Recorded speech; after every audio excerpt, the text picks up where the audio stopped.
Ugh, I just got it on my teeth. Hi everyone, welcome back to my channel. Today I'm going to be doing a story time for you because I thought that in order to get to know me better, it's really important that I tell this very personal story. As you will see by the title, this is going to be about the illness which I was born with, which has had a big effect on the rest of my life pretty much. So yeah, I guess we're just going to get into the video. I don't really have a plan for this video, but I do just want to kind of talk about like the whole like timeline of this illness and me. So let's get into it, I suppose. When I was born with a condition called congenital diaphragmatic hernia. Hernia is basically, you hear it a lot in old people, not necessarily in younger people, but yeah, babies can be born with this birth defect, which basically means that a part of their body has a hole in it and other organs are poking through that hole essentially. So personally mine was a diaphragmatic hernia. Your diaphragm is kind of like here, like kind of in between your ribs at the bottom, and yeah, I had a hole in that on the right side. So because of that hole, all of my intestines and my stomach were up here in my chest. That basically meant that my lung was compressed. I wasn't keeping any food down because my stomach was so squished up with everything else in my chest that I just was throwing up all the time, like projectile vomiting.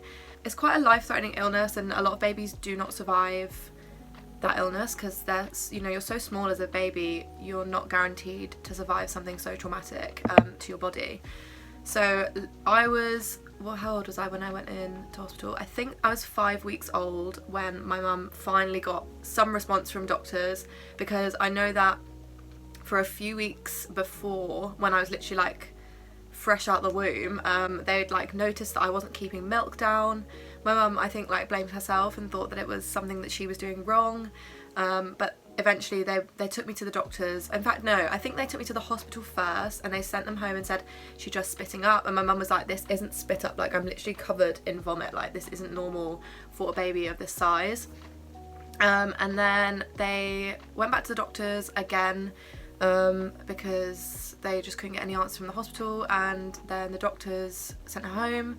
They went back to the doctors again a couple of times, and again they sent her home, and then finally they saw a different doctor, and he basically said, I've heard of this thing called a hernia. I've not seen it personally with my own eyes, but I know of it, and I think that that is what your daughter has. So he sent me to the hospital, and they then transferred me immediately to the Children's Hospital in Birmingham, which, yeah, I then had an emergency operation to repair this hernia. It's a little bit crazy because the survival rate is only 40%, so I had a 40% chance of survival, and that was trumped by the 6% chance that I was not going to survive this illness. Like, that's literally crazy, and it's really life-threatening, and I know other people that have suffered with it as well. My mum met a woman through the newspaper. I think she saw that this baby that was the same age as me had also experienced this around the area, and my mum got in contact, and we were really good friends when we were little. We both had the operation at a similar time. I think hers was a bit more complicated than mine.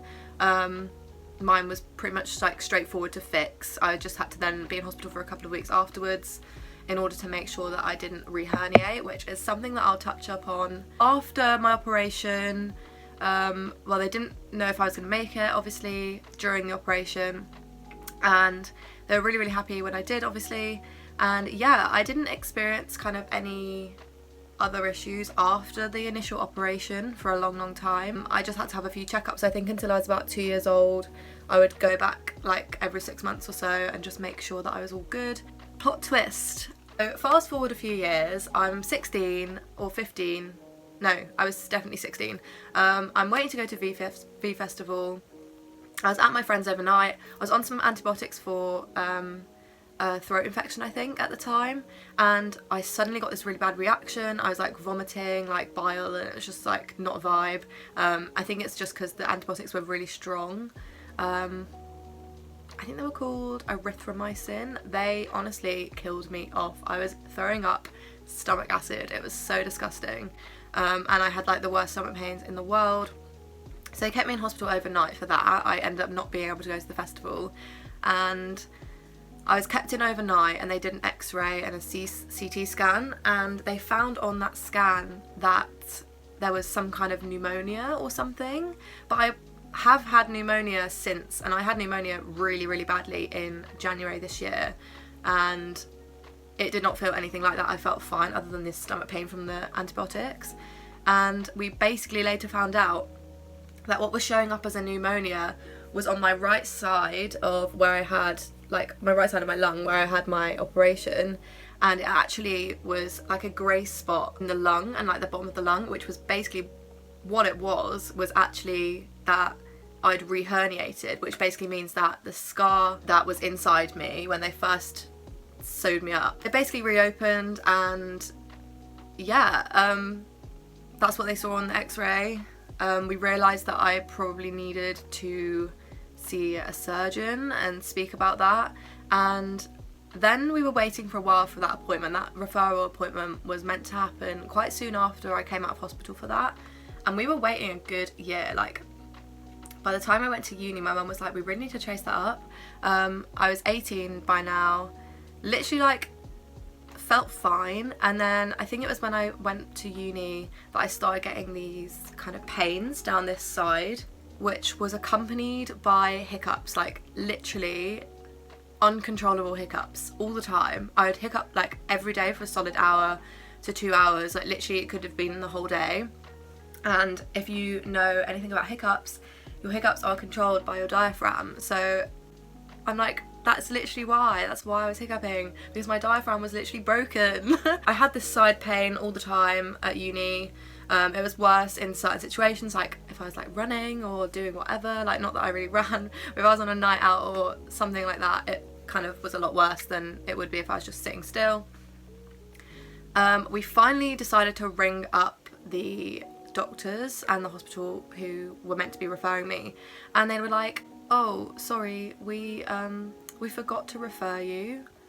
So like we'd just been waiting a year, and they just turned around and gone, sorry, we forgot, we'll do it now. So they ended up referring me, and I did get kind of fast-tracked a little bit just because of the inconvenience, I suppose. And yeah, I then was given an operation date for January 2017, I think. And I was bricking myself because obviously the first time I had the operation I was a baby. I don't remember that, like I don't remember a thing. I will never remember that happening because I was literally 5 weeks old. But I was 18 at this point. I was like, I am gonna have to walk myself into that theatre, lie on that cold ass table and watch them put me to sleep. Like, it's fucking terrifying. And this was a bit more of a major operation as well, so I'll insert a little video here of the first scar, which is on my front here. I'll insert that now, and that is the one from when I was a baby. I'll also now insert the scar which they cut me open with. That doesn't make sense. The scar which is from the more recent operation. Now for the second operation I did have to have a thoracotomy, which is major chest surgery, and it was like on the back here because obviously they couldn't go through the front, so they went through the back and opened me up, moved my ribs to one side and pushed everything back down and sewed me up again. It was pretty traumatic. It was a very, very major operation in not the ICU, but like there's another one after that that's like, I don't know, it's like a priority section on a ward for the people that have just come out of like surgery, who are pretty much fully dependent on the nurses. I needed an epidural, so I couldn't feel anything from up like here downwards. I had a catheter in, I couldn't wee by myself, I couldn't move, like I literally was debilitated for a solid 4 days, I think, that I couldn't walk for. And then they finally, when I was kind of starting to recover a bit more, they took the epidural out, and as the day went on, we're like, right, we're gonna get you to stand up now. When I stood up, oh my god, I've never felt more horrendous in my life. Obviously I hadn't stood up in about 5 days. I'd spent 4 days since coming out of the surgery, just lying there being waited on hand and foot by these nurses. Like, I was cleaned in the bed. I was on my period when this happened. Like, that was not a vibe. They literally had to come and change me.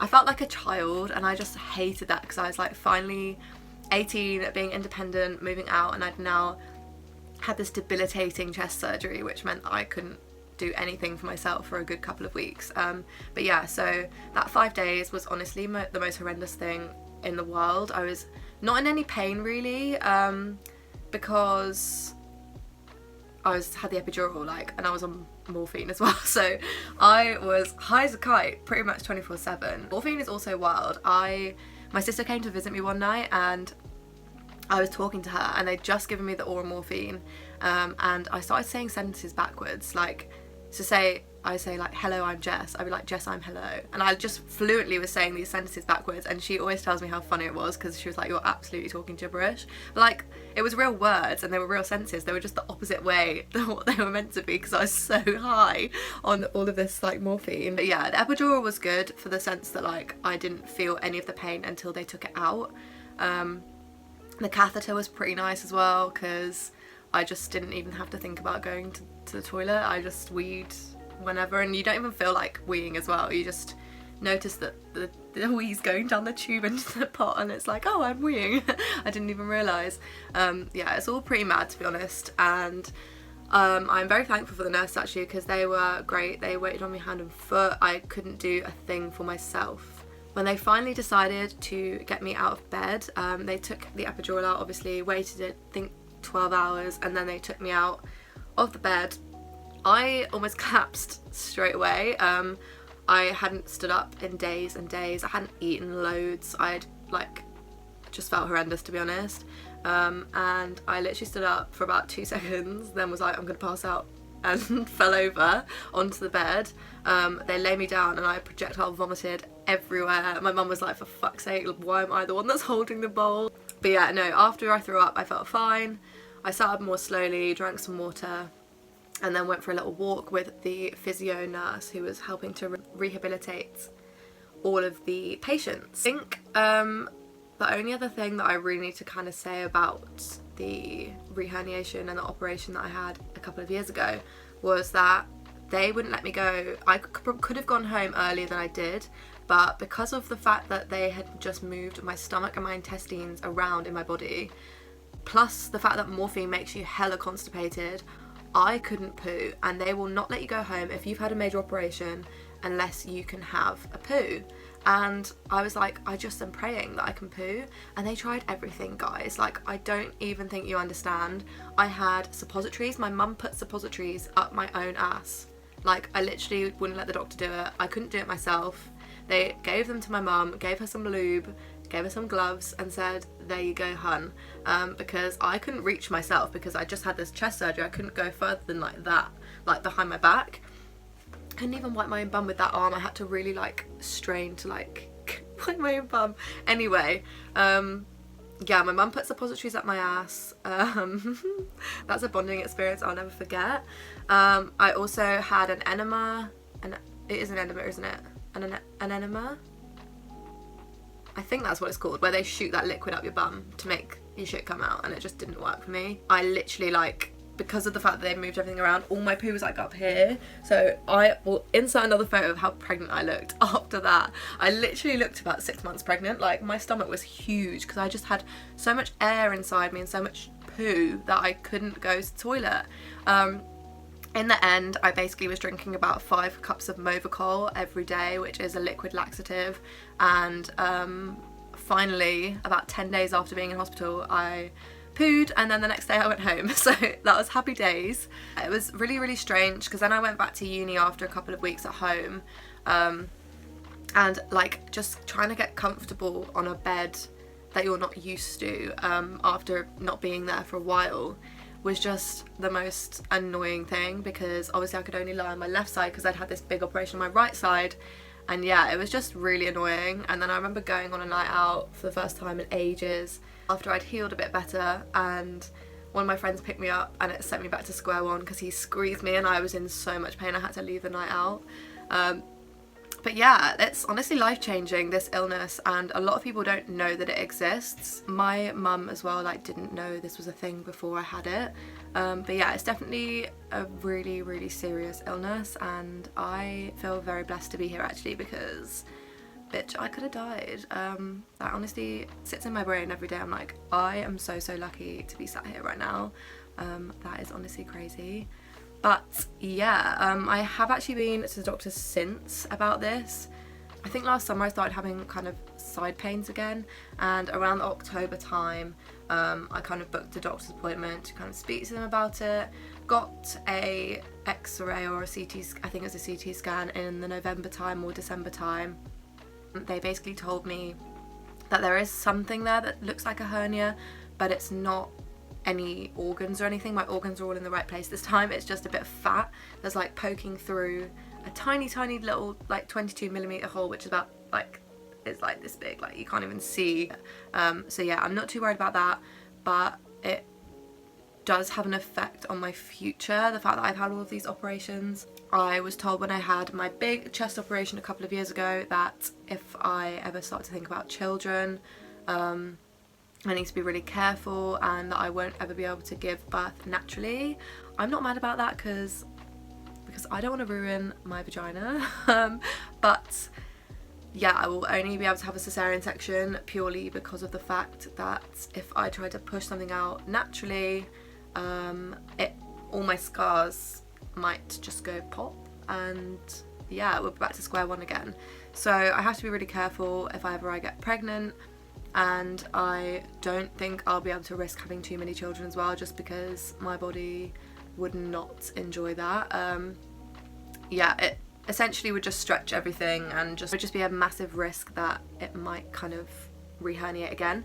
So yeah, I've been told that I pretty much have to have regular checkups when I do get pregnant one day, and also that if I ever do get pregnant, that I will have a cesarean section. So yeah, it's definitely like something that's affecting my life still to this day, even though I've had the operations quite a while ago now. I'm gonna end this video here because I've just looked at the footage and it's actually quite long. But yeah, I think I've covered all of the areas that I wanted to cover. One last thing is I wanted to say that the Cherubs charity are amazing. They were really supportive when I was ill, when I was a baby, and my mum still keeps them up to date when I turn like 18 and 21 on like big birthdays and stuff, saying, oh my gosh, like my baby had congenital diaphragmatic hernia when she was a baby, and this is her now. It's nice, it's a really nice community on there. If you type in Cherubs for Facebook, then you'll find it, and they are the world's largest CDH charity, which is amazing. I do have a t-shirt somewhere from like when I was a baby, and it's like this big. If you are looking for a charity that is really amazing to support, I definitely recommend that one. It's very close to my heart in a lot of ways. If you want to look more into it, then that might be the place to go. They're really informative as well.